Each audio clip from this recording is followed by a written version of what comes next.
फरीदाबाद में युवती से दुष्कर्म की कोशिश की गई। दरअसल नहर के किनारे झाड़ियों में युवती को आरोपी लेकर गए थे। दुष्कर्म का विरोध करने पर जान से मारने की कोशिश भी मुलजिमों की तरफ से की गई। युवती की चीख सुनकर राहगीरों ने युवती को बचा लिया। आरोपियों ने राहगीरों पर पत्थरबाजी भी की तो लोगों ने विरोध के बाद नहर में छलांग मारकर वहां से भाग गए। बता दें कि मामला बीते मंगलवार की दोपहर का है। बल्लभगढ़ बस स्टैंड के पास से दो युवतियों को ऑटो चालक ने अपने ऑटो में बिठाया। ऑटो में पहले से एक युवक बैठा हुआ था ऑलरेडी। वो उन्हें चंदावली और IMT के बीच नहर के किनारे झाड़ियों में लेकर गए। एक युवती उनके मंसूबों को समझ गई और ऑटो से उतरकर भाग गई। मेरे साथ मेरे सहयोगी अनिल फोन लाइन पे मौजूद हैं। अनिल, इन मुलजिमों का कुछ पता चल पाया है जो भाग गए? देखिए, आपको बता दें कि इस पूरे मामले में हालांकि पुलिस ने FIR दर्ज कर ली है और जो आरोपी हैं उनकी जो है वो तलाश के लिए टीमें गठित कर दी गई हैं और साथ ही साथ जिस तरीके से आसपास के CCTV फुटेजों से जो है वो इन युवकों की पहचान की जा रही है। जिस ऑटो में ये लोग आए थे उस ऑटो के नंबर ट्रेस किए जा रहे हैं। तो कहीं न कहीं पुलिस जो है वो इस पूरे मामले को लेकर के 3 टीमों का पुलिस ने जो है वो इस पूरे मामले को लेकर के गठन किया है और जल्द ही आरोपियों की गिरफ्तारी की बात कही जा रही है। हालांकि फिलहाल पुलिस के हाथ पूरे तरीके से जो है वो खाली है। जी चलो, बहुत बहुत शुक्रिया अनिल हमें पूरी जानकारी देने के लिए। तो इस पूरे मामले में पुलिस ने 3 टीमों का गठन किया है ताकि जो जल्दी से जल्दी जो आरोपी हैं वो पुलिस की गिरफ्त में। ये लड़कियां कॉलेज जाने के लिए करीब 10 बजे के आसपास यहाँ सोना रोड बस स्टैंड के पास खड़ी हुई थी। इनके पास एक लड़का आया और वो इनसे ऐसी बातें करने लगा कि भाई शीतला माता मंदिर कहाँ है, इस तरह से। और थोड़ी देर बात करने के बाद एक लड़का और आ जाता है। तो ये इनसे बातें करते करते इनको अपने साथ लेके चले जाते हैं। दोनों लड़के इनके हाथ में कुछ दे देते हैं लड़कियों के और ये इनके साथ फिर चले जाते हैं। तो ये अग्रवाल कॉलेज के पास आके एक लड़की वापस आ जाती है और एक लड़की को ऑटो में बिठा के IMT एरिया में चले जाते हैं। तो वहाँ उस लड़की के साथ कुछ बदतमीजी की गई थी इनके द्वारा। तो वो जैसे ही हमारे संज्ञान में चीजें आई, हमने उसमें केस रजिस्टर कर दिया है और अभी इसमें हमारी जांच चल रही है। जल्द से जल्द आरोपियों को अरेस्ट किया जाएगा। ईडी के एक्शन के खिलाफ कांग्रेस के विरोध पर सीएम नायब सिंह सैनी ने पलटवार किया और बोला कि यही काम करते थे अरविंद केजरीवाल। केजरीवाल को कोर्ट ने जेल भेजा। केजरीवाल ने सरकार पर तंग करने के इल्जाम आरोप लगाए।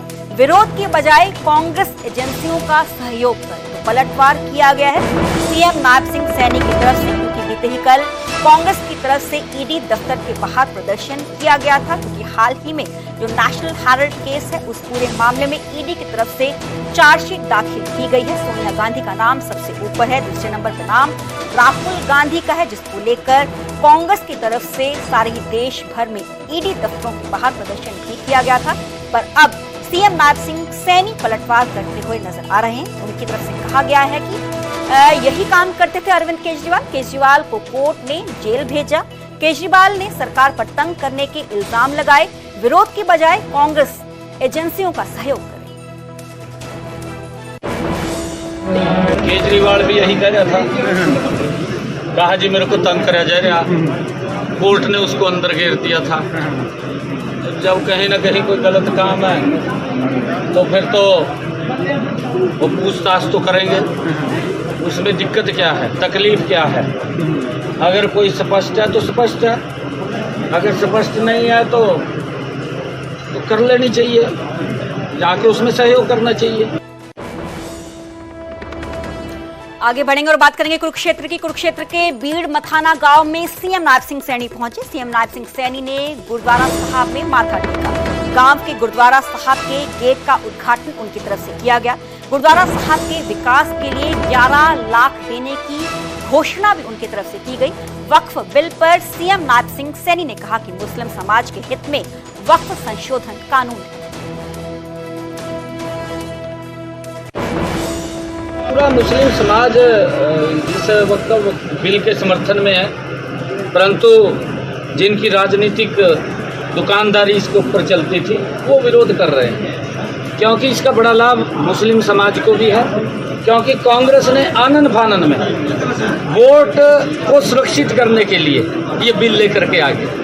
उन्होंने ये नहीं देखा इसके नुकसान क्या होंगे, इसके नेगेटिव असर क्या होंगे। अब जब इसके नेगेटिव असर थे तो वो सारा का सारा उसको ठीक किया है और बिल आया है, उसका समर्थन कर रहे हैं।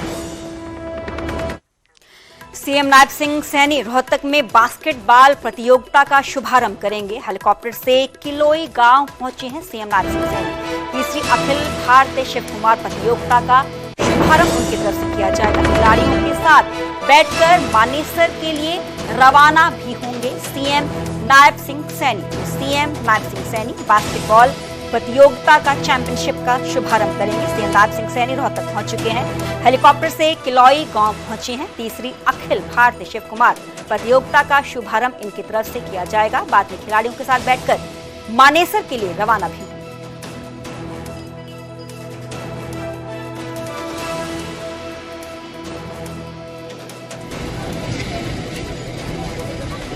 तो रोहतक पहुंच चुके हैं नायब सिंह सैनी। हेलीकॉप्टर के जरिए ही पहुंचे हैं। किलोई गांव है जहां पर और अधिकारी भी मौजूद हैं, उनके साथ नजर आ रहे हैं।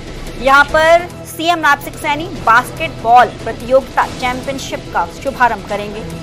तीसरी अखिल भारतीय शिव कुमार प्रतियोगिता का शुभारंभ उनकी तरफ से किया जाएगा। खिलाड़ियों के साथ बैठकर बातचीत वो करेंगे बाद में। तो उसके बाद मानेसर के लिए सीएम नायब सिंह सैनी रवाना भी होंगे।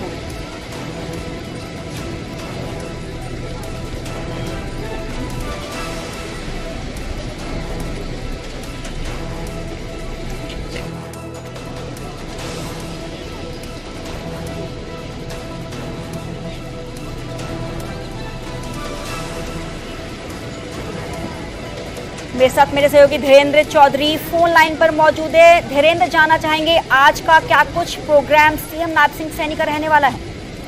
देखिए, मुख्यमंत्री नायब सिंह सैनी किलोई गांव में पहुंच चुके हैं। यहां पर जो बास्केटबॉल के खिलाड़ी हैं उनके साथ मुलाकात करेंगे। मैं आपको थोड़ा सा बास्केटबॉल के बारे में बताऊंगा कि हरियाणा में एकमात्र ऐसा गांव है किलोई जहां पर बास्केटबॉल की एकेडमी है और ये एकेडमी इतनी प्रसिद्ध है कि यहां से देश की तमाम जितनी भी टीमें हैं, चाहे रेलवे की है, सेना की है या फिर कोई दूसरी टीम है, हरियाणा पंजाब, सब में यहाँ के खिलाड़ी नौकरी करते हैं और काफी दूर दूर से जो बच्चे हैं बास्केटबॉल जो खेलना चाहते हैं वो यहाँ पे ट्रेनिंग लेने के लिए आते हैं। तो काफी मशहूर यहाँ की एकेडमी है। तो यहाँ की एकेडमी में खिलाड़ियों से मिलने के लिए आ रहे हैं और एक गांव के अंदर आप अंदाजा लगा सकते हैं कि पूरे देश भर से तकरीबन 15 से 16 राज्यों की टीमें यहाँ पर मुकाबले के लिए पहुंचती हैं और इस गाँव की यही खासियत है। इसलिए मुख्यमंत्री आज बास्केटबॉल के खिलाड़ियों के साथ यहाँ पर मुलाकात करेंगे। तकरीबन 1 घंटे का उनका कार्यक्रम है कि कैसे बास्केटबॉल को इस गाँव में इतना डेवलप हुई, कैसे खेलों के प्रति